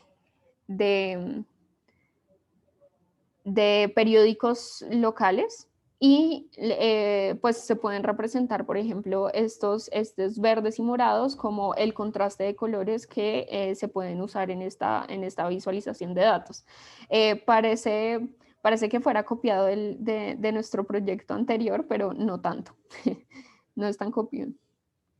Y en el ejemplo de la derecha, lo que se puede presentar también es quitarle cierta carga semántica a los colores azul y rosa o fucsia en este caso, y evidenciarlos en visualizaciones de datos que no tienen nada que ver con temas de género. Entonces, este proyecto hecho por Data Wrapper, pues es un proyecto completamente distinto a temas de género y miden, creo que este proyecto mide el aumento o la disminución en la luz en distintos lugares del mundo y pues la representaron con estos colores.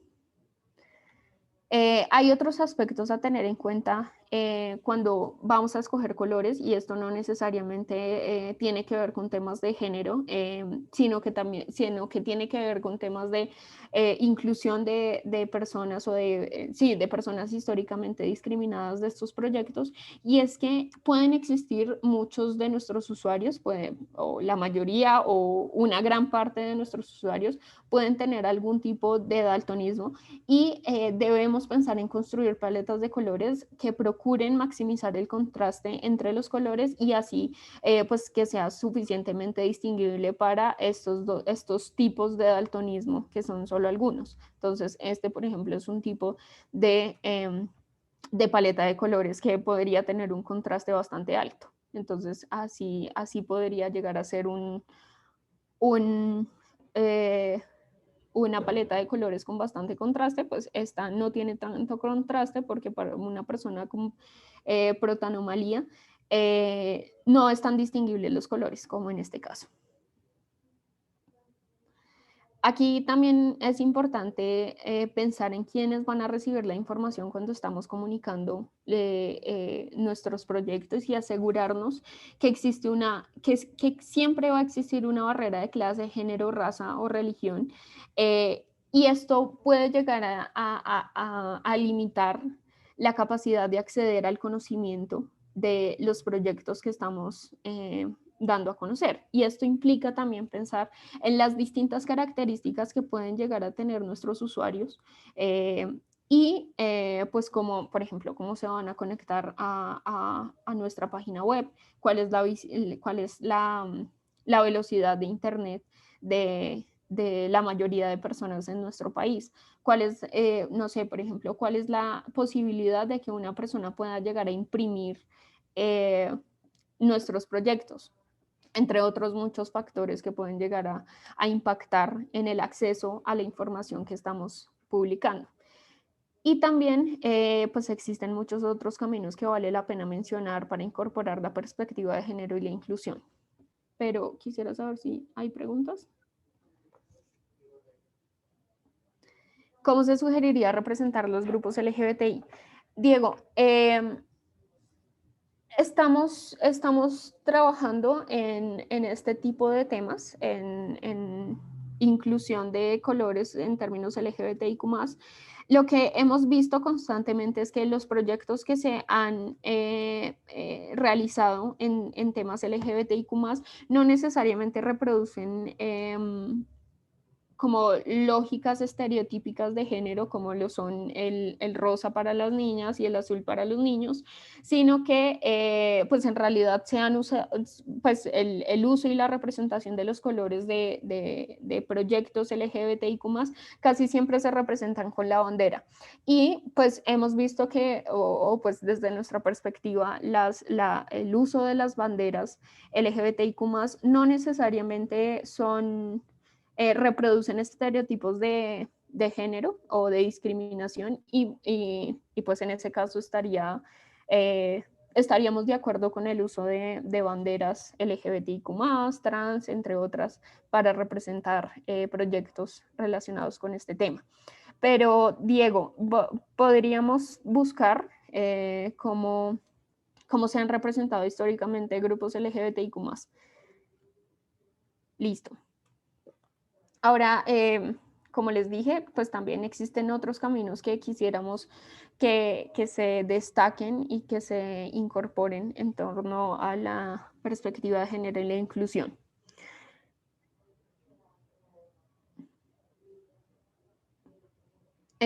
Aquí, pues, la transparencia es un tema bastante importante en los proyectos de ciencia de datos y también en los proyectos de inteligencia artificial.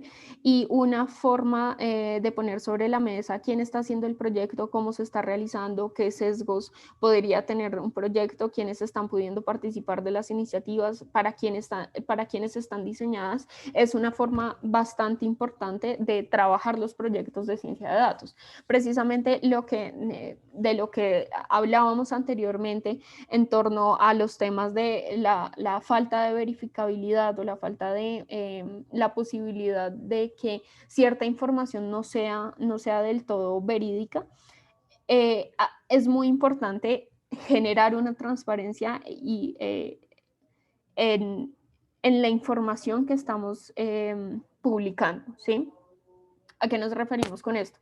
Por ejemplo, cuando hicimos el proyecto de brecha salarial de género, pues era evidente que era un primer acercamiento a la brecha salarial existente en Colombia, ¿sí? No podríamos decir que esto refleja absolutamente todos los cargos en hospitales públicos de Colombia. No, no necesariamente tendríamos que decir eso, pero podríamos decir que un primer acercamiento a temas de acceso salarial a hombres y mujeres en Colombia, pues tiene que ver con esta investigación. O también podríamos, dentro de la transparencia que podemos tener respecto a este tipo de temas, es que estamos utilizando una forma muy binaria de tratar el tema de la brecha salarial. Entonces, por ejemplo, no tenemos forma de evidenciar en los datos que existen personas con distintas identidades trans o no binarias o pues que no se ajustan a la norma binaria de reconocimiento del género. Y pues por eso precisamente pues tuvimos que ser muy abiertos en términos de la metodología de cómo recolectamos esta información y cómo nos gustaría en algún momento seguir trabajando en estos proyectos. Otro tema es que cuando hablamos de proyectos de ciencia de datos, en muchos casos o en la mayoría de casos, la información no existe.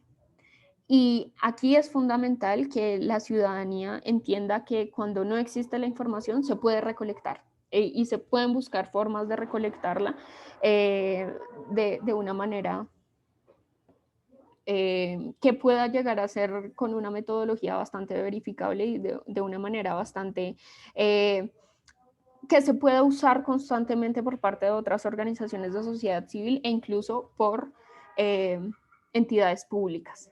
También se pueden impulsar estrategias de recolección de información que divulgan políticas de género y diversidad o divulguen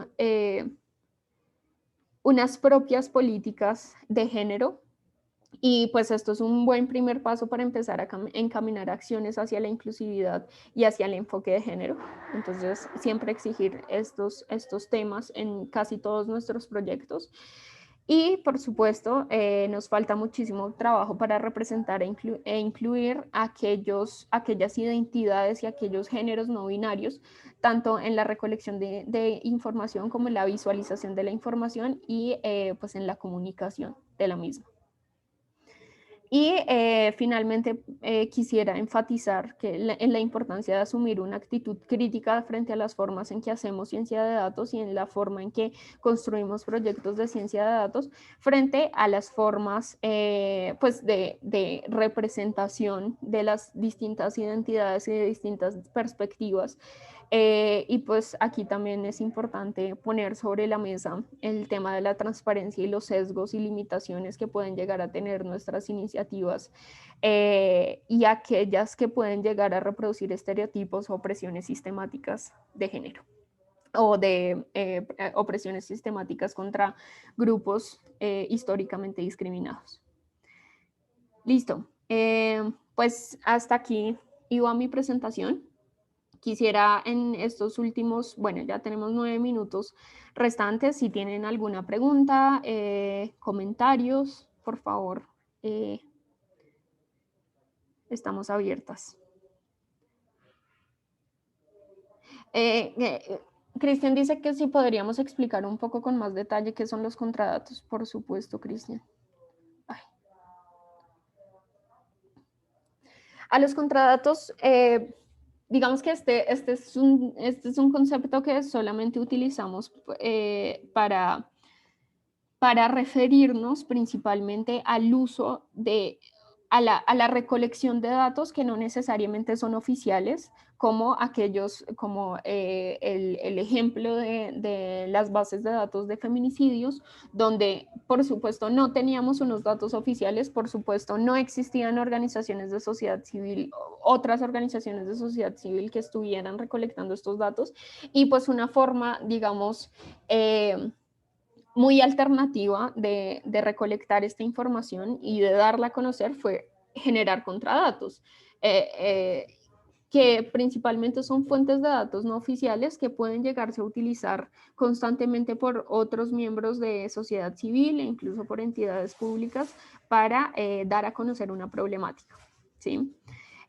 Otra forma de pensar los contradatos puede llegar a ser este tema de la brecha salarial de género, donde sabemos que evidentemente los datos de contrataciones públicas no necesariamente están publicados para hacer este tipo de investigaciones, pero las usamos y creamos como ciertos cruces de información y ciertos como enfoques dentro de la información que pueden llegar a reconocerse como contradatos. ¿Sí? A eso nos referimos como contradatos. Si alguien tiene, no sé, algún ejemplo de otro, no sé, de algún proyecto que utilice contradatos, sería muy interesante. En estos momentos me acuerdo que, bueno, no me acuerdo muy bien cómo se llama el proyecto, pero es un proyecto de unas chicas en México que hacen cartografía con mujeres donde las mujeres han disponibilizado como ciertos iconos dentro de los mapas de México, donde agregan información, por ejemplo, de estos son lugares seguros para mujeres o yo me he sentido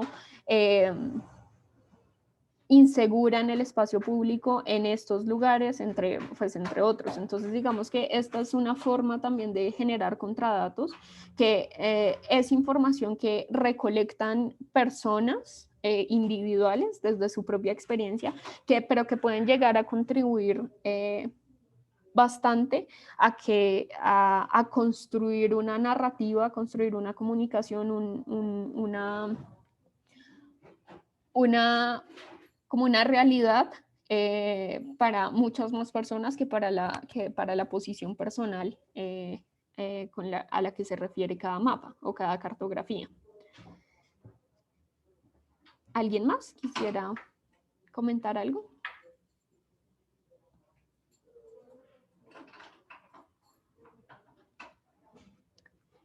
Bueno, pues no, simplemente contarles que podrían escribirme, aquí está mi correo, por si tienen alguna pregunta, si tienen algún comentario.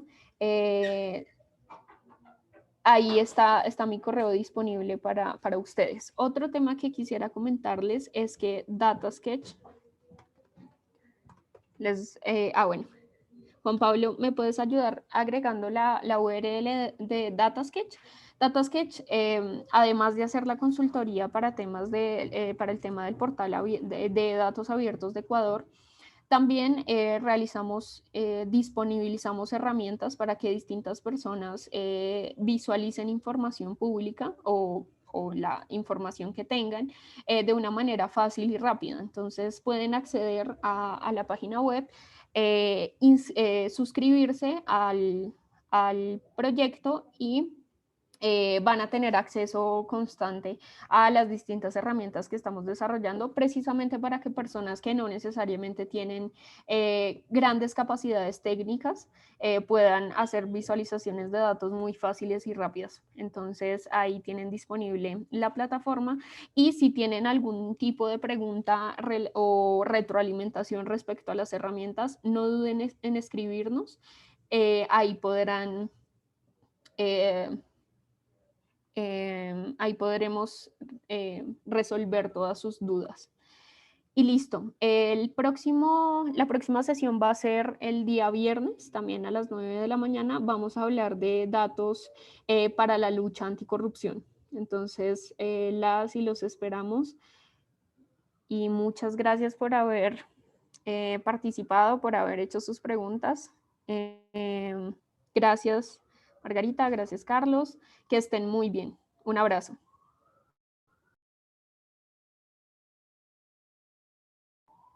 Sí, Margarita, el viernes es el siguiente.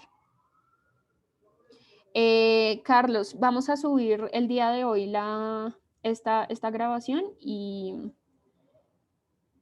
se las enviaremos por medio de los gestores del proyecto.